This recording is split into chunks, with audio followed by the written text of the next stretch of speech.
రైతు రుణమాఫీ కోసం నిధుల వేటలో ఉంది రాష్ట్ర ప్రభుత్వం. ఇందుకోసం పలు మార్గాలను అన్వేషిస్తోంది. పడావు పడ్డ భూములను బ్యాంకుల్లో తాకట్టు పెట్టి లోన్లు తీసుకోవాలని భావిస్తుంది సర్కార్. భూములు అమ్మడం కంటే తనఖా పెట్టడం మేలనే యోచనలో ఉన్నారు సీఎం రేవంత్. రంగారెడ్డి, మేడ్చల్ జిల్లాల్లో 760 ఎకరాలను గుర్తించారు అధికారులు. వీటిలో కొన్నింటిని తనఖా పెట్టి 20,000 కోట్లు సమకూర్చుకోవాలని భావిస్తోంది ప్రభుత్వం.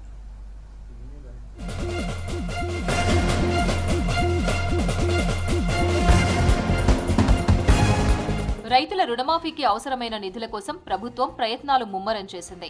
వృధాగా ఉన్న ప్రభుత్వ భూములను బ్యాంకుల్లో కుదవపెట్టి లోన్లు తీసుకోవాలని భావిస్తోంది. ఇలా అయితే రైతుల పంట రుణాలన్నీ ఒకేసారి మాఫీ చేయొచ్చని, ఆర్థిక పరిస్థితి మెరుగుపడగానే తనఖా పెట్టిన భూములను మెల్లగా విడిపించుకోవచ్చని ఆలోచన చేస్తోంది. ఇందుకోసం రంగారెడ్డి, మేడ్చల్, మల్కాజ్గిరి జిల్లాల్లో 760 ఎకరాలను ప్రభుత్వం గుర్తించింది. వీటి విలువ 48,000 కోట్లు ఉంటుందని అధికారులు అంచనా వేస్తున్నారు. వీటిలో కొన్ని భూములను బ్యాంకుల్లో తనఖా పెట్టడంతో కనీసం 15,000 కోట్ల నుంచి 20,000 కోట్ల వరకు ఏకకాలంలో సమకూర్చుకోవాలని నిర్ణయించారు. ఇప్పటికే ఆర్బీఐ గవర్నర్తో ఉన్నతాధికారులు సంప్రదింపులు చేస్తున్నారు. ఆర్బీఐ నుంచి గ్రీన్ సిగ్నల్ వచ్చే అవకాశాలు ఎక్కువగా ఉన్నాయని ఆఫీసర్లు చెబుతున్నారు.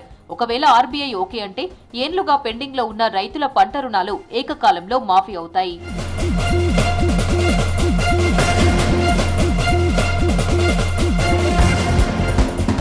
ఆగస్టు 15లోగా 2 లక్షల లోపు క్రాప్ లోన్లు మాఫీ చేస్తామని సీఎం రేవంత్ రెడ్డి హామీ ఇచ్చారు. ఇందుకోసం నిధుల సర్దుబాటు కోసం అన్ని మార్గాలను సర్కార్ అన్వేషిస్తోంది. ఆర్థిక శాఖ ఇప్పటికే పలు ప్రతిపాదనలను సీఎం రేవంత్ రెడ్డి ముందుంచింది. ప్రత్యేక కార్పొరేషన్ ఏర్పాటు చేసి దానికి ప్రభుత్వం గ్యారంటీగా ఉండి క్రాప్ లోన్ల మాఫీకి అవసరమైన మొత్తాన్ని రుణంగా తీసుకోవాలని మొదట భావించారు.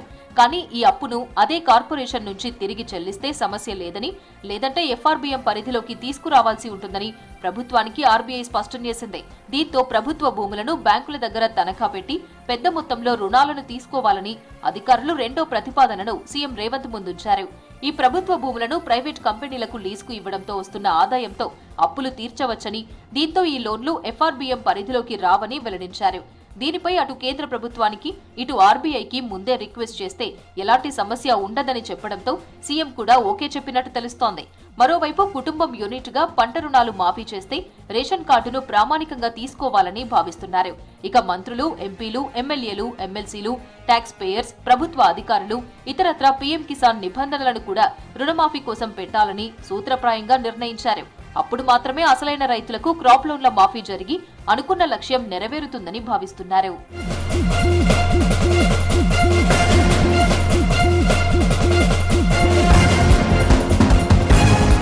రాష్ట్రాలు 2 రకాలుగా అప్పులు తీసుకునే వెసులుబాటు ఉంది. ఒకటి రెగ్యులర్ గా బాండ్ల వేలంలో ఆర్బీఐ నుంచి తీసుకునే అప్పు. ప్రతి ఆర్థిక సంవత్సరంలో రాష్ట్ర జీఎస్డీపీలో 3% మేర తీసుకోవచ్చు. దీని ప్రకారం 2024-25 ఆర్థిక సంవత్సరంలో రాష్ట్ర ప్రభుత్వం 60,000 కోట్లు తీసుకునే అవకాశం ఉంది.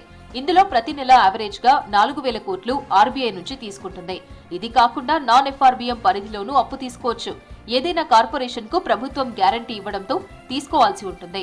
కాకపోతే కేంద్రం ఆర్బీఐ గైడ్ లైన్స్ ప్రకారం అన్ని పక్కాగా ఉండాలి. నాన్ ఎఫ్ఆర్బీఎం లో కార్పొరేషన్ నుంచి అప్పు తీసుకోవాలంటే ఖచ్చితంగా ఆ కార్పొరేషన్ సొంతంగా ఆదాయం సమకూర్చుకోవాల్సి ఉంటుంది.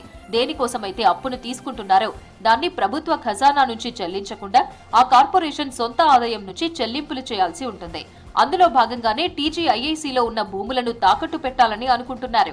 అదే టీజీఐఐసీ వివిధ ఇండస్ట్రీలకు లీజుకు ఇచ్చే భూములతో వచ్చే ఆదాయంతో ఆ అప్పును తీరుస్తామని ఆర్బీఐ బ్యాంకులకు తెలియజేయనున్నారు.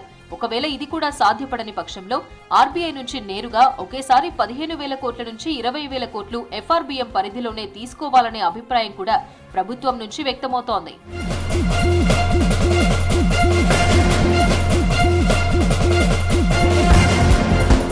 ఇటీవల ఆర్థిక శాఖ అధికారులతో సీఎం రేవంత్ రెడ్డి భేటీ అయ్యారు.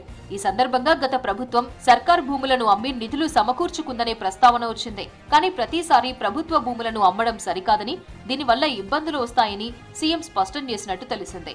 దీంతో తెలంగాణ ఇండస్ట్రియల్ ఇన్ఫ్రాస్ట్రక్చర్ కార్పొరేషన్ దగ్గరున్న ప్రభుత్వ భూముల ల్యాండ్ బ్యాంక్ అంశం చర్చకు వచ్చింది. టీజీఐఐసీ పరిశ్రమలకు ప్రభుత్వ భూములను కేటాయిస్తుంది. ఇందుకోసం లీజు రూపంలో కొంత మొత్తం తీసుకునే అవకాశం ఉంది. ఈ భూములను బ్యాంకుల్లో తనఖా పెట్టి నిధులు తెచ్చుకుంటే బాగుంటుందనే అభిప్రాయానికి సీఎం సహా ఆఫీసర్లు వచ్చారు.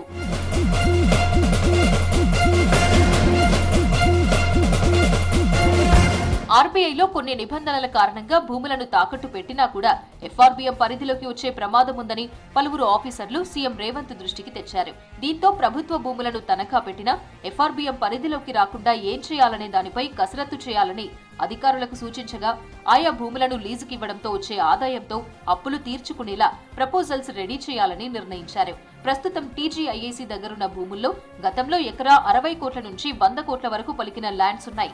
ఆ రేటుకు అనుగుణంగా 200 నుంచి 300 ఎకరాలు వివిధ బ్యాంకుల్లో తనఖా పెట్టడంతో 20,000 కోట్లు సమకూర్చుకోవాలని భావిస్తున్నారు.